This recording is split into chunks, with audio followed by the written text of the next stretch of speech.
The Inca civilization is one of the ancient wonders that captivated the world with its achievements and remarkable advancements in science and architecture. The Sacred Valley is at the heart of the Inca Empire, nestled in the Andes Mountains, about 70 kilometers from the capital city of Cusco. It boasts numerous historical landmarks from the Inca era, including forts, storage facilities, and ancient villages where the Inca once lived.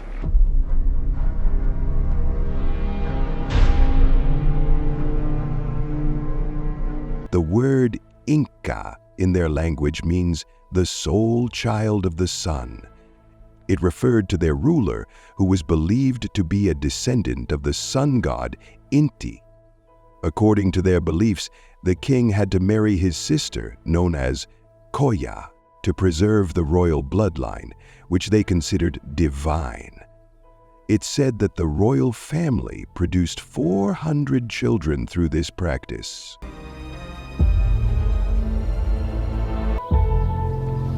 The Inca were renowned for their agricultural expertise, but given the mountainous terrain they inhabited, they built stone terraces to cultivate crops. Each terrace is about 2 meters higher than the next, with an intricate water drainage and preservation system to protect the terraces.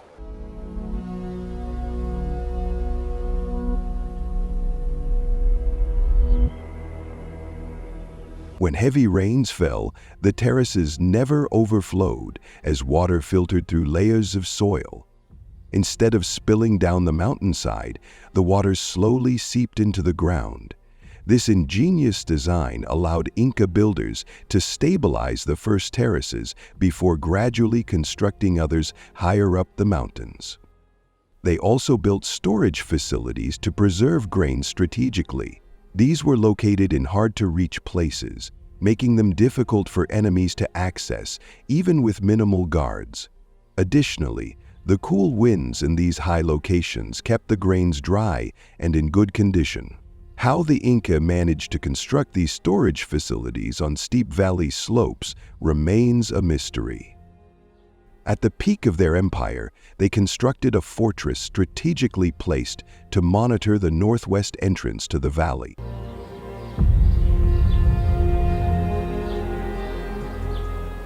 Walking through the ancient city of Ollantaytambo feels like stepping back in time. This city, built by Emperor Pachacuti in the 15th century, is still inhabited today. I often wonder what life was like for the Inca in those days. This is one of the homes where the Inca lived. It remains mostly untouched, except for a modern sink. The roof is made of straw, which had to be replaced every 3 years due to the kitchen smoke.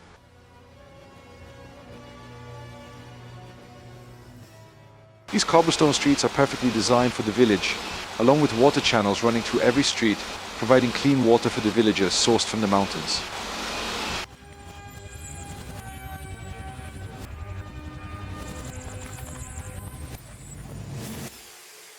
Many mysteries of the past still baffle us today.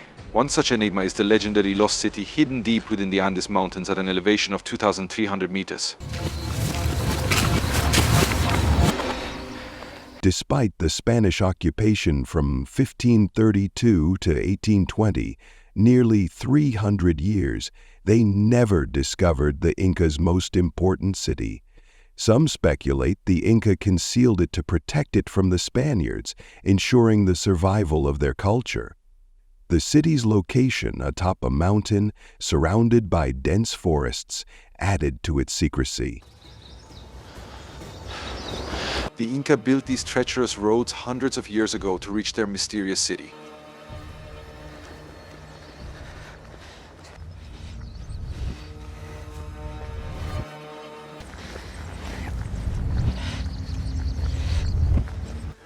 I could have taken the train or bus to Machu Picchu, but I wanted to experience how the Inca climbed these rugged paths they built with their own hands. Why are these roads so challenging?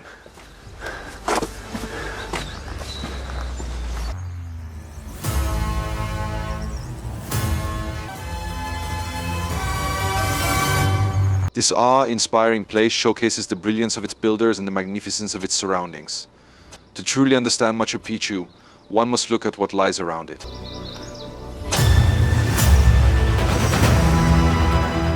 Machu Picchu was carefully placed next to the sacred mountain Salcantay on the edge of two cliffs, 600 meters high and covered in dense forests. Below, the Urubamba River flows.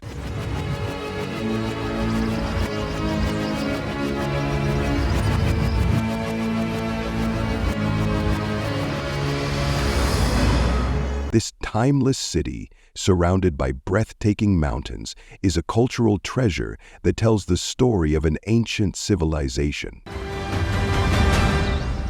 Machu Picchu features over 600 agricultural terraces, more than 3,000 stone steps, and around 200 buildings, including temples, tombs, palaces, fountains, and even an astronomical observatory. The Andean people believe nature has sacred aspects. In addition to worshipping the sun, rivers, and mountains, the Inca drew strength from their physical connection to nature. But is that reason enough to build their city atop such an inaccessible mountain, requiring days to reach? Especially when their capital was on a flat, easily accessible hill. The city was built using hundreds of thousands of rocks, with paved roads and numerous channels to ensure a continuous supply of clean water.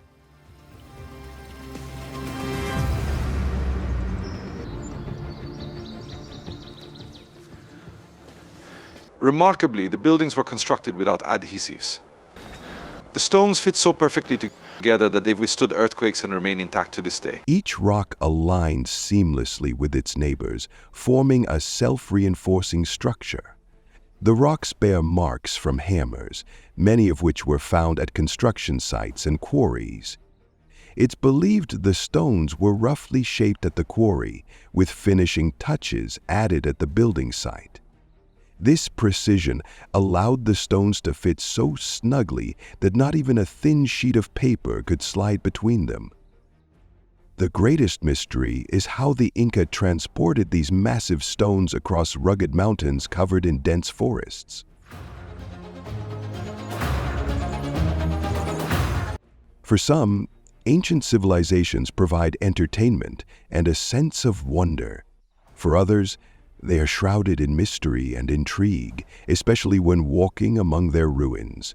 Visitors often ask the same questions. How did they design it? How did they build it? Some scholars believe Machu Picchu wasn't intended for habitation, but rather for rituals and sacrifices. Skeletons and mummies of many women were discovered here, aligning with the Incas' belief that women were daughters of the sacred sun.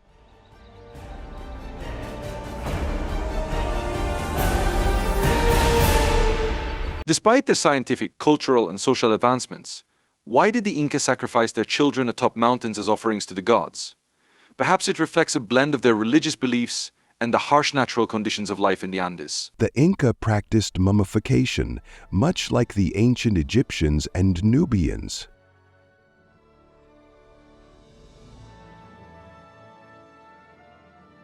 This civilization continues to astonish the world with its remarkable legacy, standing out with originality and grandeur.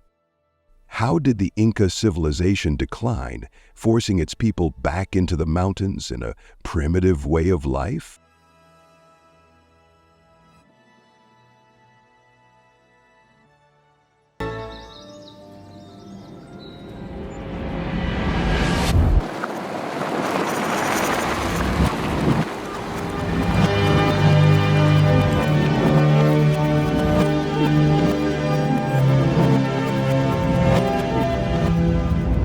The Qeros people still live isolated on the mountains at altitudes of 4,500 to 5,000 meters. I aim to reach them to see how the Inca lived in the past. Do they still practice the same traditions from hundreds, even thousands of years ago?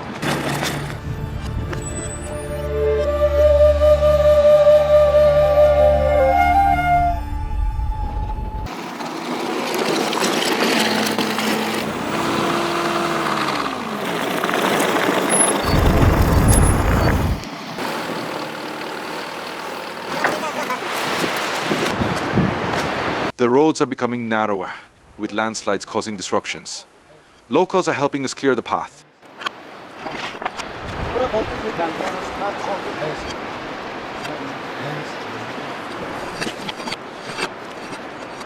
These aren't official roads. They're narrow passages carved into the terrain to reach specific spots. If we don't make it to the large village of Pico, I'm not sure what lies ahead. All our plans change daily due to the difficulties we face on the journey.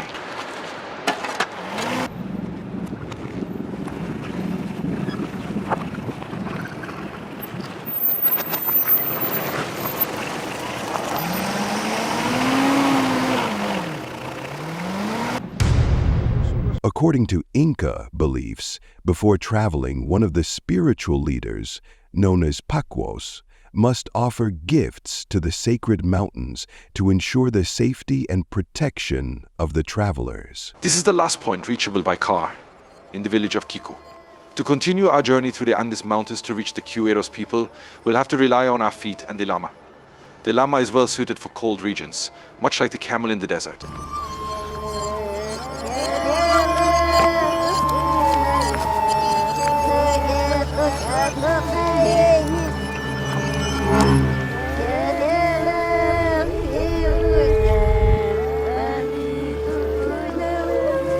Walking at these high altitudes is exhausting, especially since we are over 4,500 meters above sea level.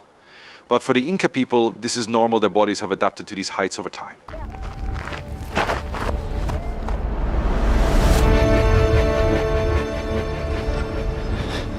We're embarking on a journey back in time, hundreds or even thousands of years, to witness how the Inca people lived during this era in these breathtakingly beautiful mountains.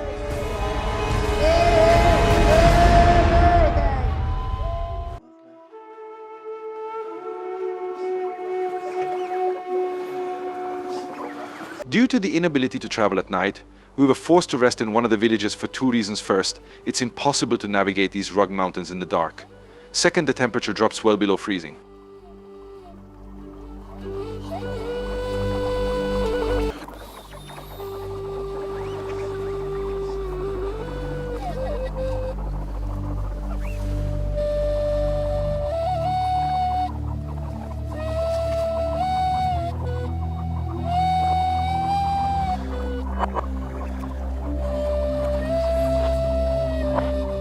The people of the Andes generally chew or drink coca leaves. For them, it provides energy and helps them endure the high altitudes and cold weather they live in.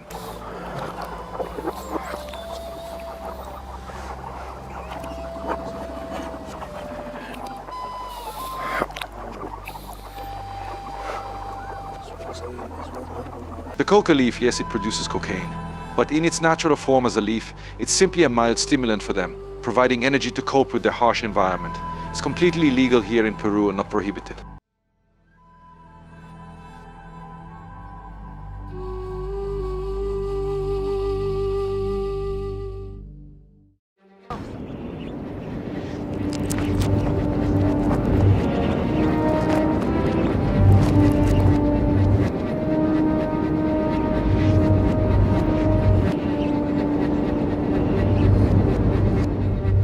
This is one of the Qeros villages. The native Andean people here still live as their Inca ancestors did. The Qeros people represent the last living ancient culture of the Andes. Through them, we can learn how ancient Andean societies lived. They are considered the last pure descendants of the Inca, living in 3 small villages and numbering only in the hundreds. Historians refer to them as the last guardians of the Inca heritage. This is one of the Qeros villages. The native Andean people here still live as their Inca ancestors did. My name is Loay, and I've traveled a long way to meet you. You, the Inca people, are descendants of a great civilization that dates back thousands of years. You are the people of the Andes, and I came here to learn more about you and share the story of the Qeros people, the last remnants of the Inca, with the world. Where did you come from, and what are your beliefs? Our ancestors told us that long ago the earth was in darkness with only the light of the moon. Then the sun appeared and gifted us with its son, who became the first king of the Inca people. Since then, our ancestors have lived here, teaching us everything we need to survive on this land, how to heal with plants, weave clothing, and follow the path of life they inscribed in our garments. This is our father, the sun. This is the path we must follow in life, and this is our mother, the earth, lakes, and rivers. They taught us everything about life. You, the Qeros people, have lived in the high Andes for thousands of years. What do the mountains mean to you? We live on these mountains. They are our gods as well. We must maintain a good relationship with them. That's why we offer sacrifices to the mountains, and in return, they provide us with health, food, water, and crops for our livestock. Everything we have comes from them. I would be grateful if you would allow me to stay with you for some time, so I can learn more about the Qeros people and Inca culture. You're welcome to stay with us and even join us when we go to the mountain. Thank you.